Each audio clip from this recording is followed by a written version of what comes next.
Hello বন্ধুরা, good morning. Welcome back to my channel Soumi's ব্লগে। আরও একটি নতুন দিনে নতুন ব্লগ তোমাদের সাথে শেয়ার করছি। আশা করছি আজকের ব্লগটা তোমাদের খুবই ভালো লাগবে। তোমরা সাথে থেকো, পাশে থেকো। আজকে সকালবেলা উঠেই না একটা বড় একটা আমার সাথে খারাপ হয়ে গেছে, যেটা মাছ ভাজছিলাম। মাছ ভাজতে ভাজতে হঠাৎ করেই চোখটার মধ্যে তেলটা ছিটে আসলো। এত জ্বালা করছে না, বলার মতো না। তো সঙ্গে সঙ্গে একটু মধু লাগিয়ে দিয়েছি।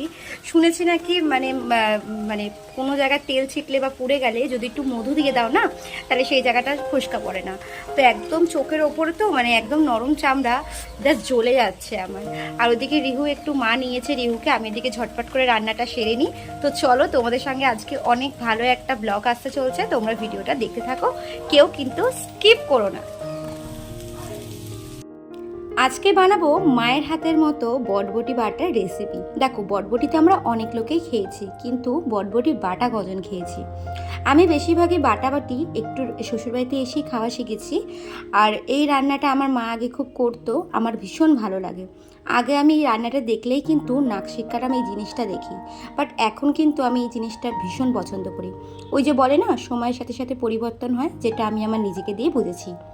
আর এইদিকে দেখো, শুকনো খোলা কড়াইতে আর একটু পেঁয়াজ, গোটা ধনে, পোস্ত আর একটু শুকনো লঙ্কা আর 4-5টার মতো কাজু বাদাম দিয়ে ভালো করে শুকনো কড়াইতে অল্প সামান্য তেল দিয়ে একটা মশলাটা আমি করে নেব।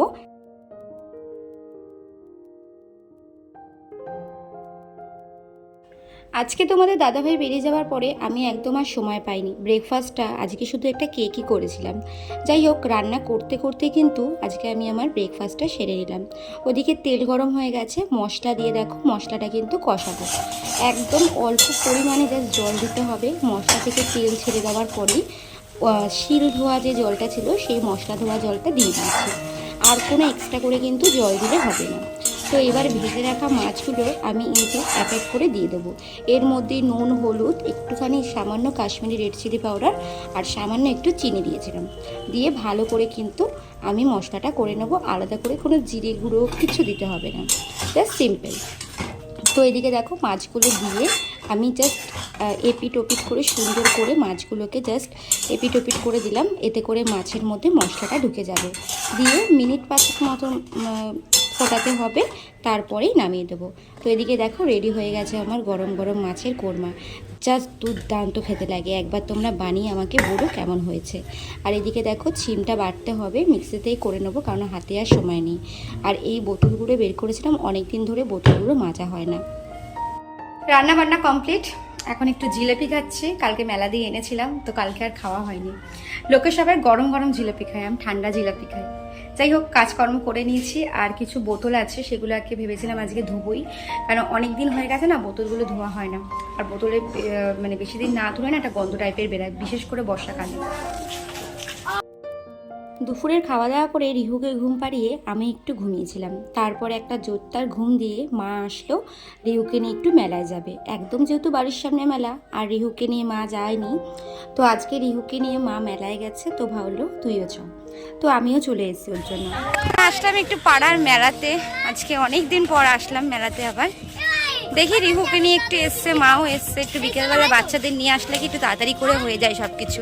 ভিড়ভাট্টার মধ্যে না ও খুব দুষ্টামি করে, সেক্ষেত্রে আর হয়ে ওঠে না। মেলাতে হঠাৎ করে এই জিনিসগুলো মনে পড়ে গেল। বলো তো, এই জিনিসগুলো দিয়ে কে কে খেলেছো? সেই ছোট্টবেলার কত স্মৃতি বলো। এই রান্নাবাটি খেলতে গিয়ে কত না বকাঝোকা খেয়েছিলাম। সেই শাক পাতা তুলে এনে রান্না করা, সত্যি ওই দিনগুলো না ভীষণ মিস করি। তারপরে দেখো, এখানে গরম গরম জিলেপি ভাজছে। তোমাদের দাদাভাই তো মিষ্টি জিনিস পছন্দ করে না, ওর জন্য তোমাদের দাদাভাইয়ের জন্য একটু নিমকি নিলাম আর ঝুড়ি ভাজা নিলাম। আর এই মেলাতে আসবো, কাপ কিনবো না, এটা কখনো হতেই পারে না। বিশেষ করে আমি মেলাতে আসলে একটা কাপ হলেও আমি কিনবো। বিশেষ করে ঘরের জিনিস কিন্তু আমার ভীষণ পছন্দ হয়। কেন কিনছি বলবো, তোমাদের সঙ্গে সুন্দর সুন্দর রান্নার রেসিপি শেয়ার করব বলে। ওর জন্য কিছু কিছু জিনিস কিনে নিলাম। তারপরে মেলাতে এসে পাপড়ি চাট খেলাম। আর আমি মেলাতে এসে পাপড়ি চাটটা ভীষণ পছন্দ করি। আর রিহুকে আজকে ওই জাম্পিংয়ে আর বসাইনি। এটার মধ্যেই আর কি বিভিন্ন রকমের ধরনের খেলনা আছে। এই দুটো দোলনাই আর কি চড়তে পারবে রিহুর বয়সে আর কি। তো ওকে এটাতে চড়িয়ে দিয়েছি। আর দেখো, এত এত বল পেয়ে ও কি করবে দিশাহারা পাচ্ছে না। মানে ও একাই সব বল নেবে আর কাউকে বল নিতে দেবে না। এতটা হিংসুটে হয়েছে না, সত্যি কথা কি বলবো। ওর জন্য আর কোনো বাচ্চাই আসতে পারছে না। দেখো সব বলগুলো ওখানে ও তুলবে আর নামাবে, এই করছে। ওই বাচ্চারা হলে যা হয় আর কি। আর একটু ওকে স্লিপের মধ্যে উঠিয়ে দিয়েছি, আর ভয় পাচ্ছে, ভাবছে পড়ে যাবে। এই পড়ে গেল, দেখেছো, বলতে না বলতে। আর আমি একটুখানি রান্নার বই কিনতে বেশি পছন্দ করি, গল্পের বইও পছন্দ করি। তো রান্নার বই দেখলাম কিন্তু খুঁজে পেলাম না। তো যাই হোক, এখানে রান্নার কোনো বই নেই। দেখলাম বাচ্চাদের অনেক রকমের বই আছে, যেটা আমার কিছুদিন পর থেকেই হয়তো লাগবে। তো রিহুর জন্য দুটো বই এখনো আছে, ওর অন্নপ্রাশনের সময় কিনেছিলাম, যেটা দিতে হয়। তো ওই বইগুলো আছে, আগে ওগুলো শিখুক, তারপরে নয় কিনেছি। আর ওইদিকে দেখো একটু ভয় পাচ্ছে, দেখো নামছে না। এই দাদা ভাইয়ের হাতটা ধরে কয়েকটি নামছে। যাই হোক বন্ধুরা, আজকের মতো ব্লগ আমি এখানে শেষ করলাম। আবার দেখা হবে কালকে কোনো নতুন ব্লগের সাথে। সব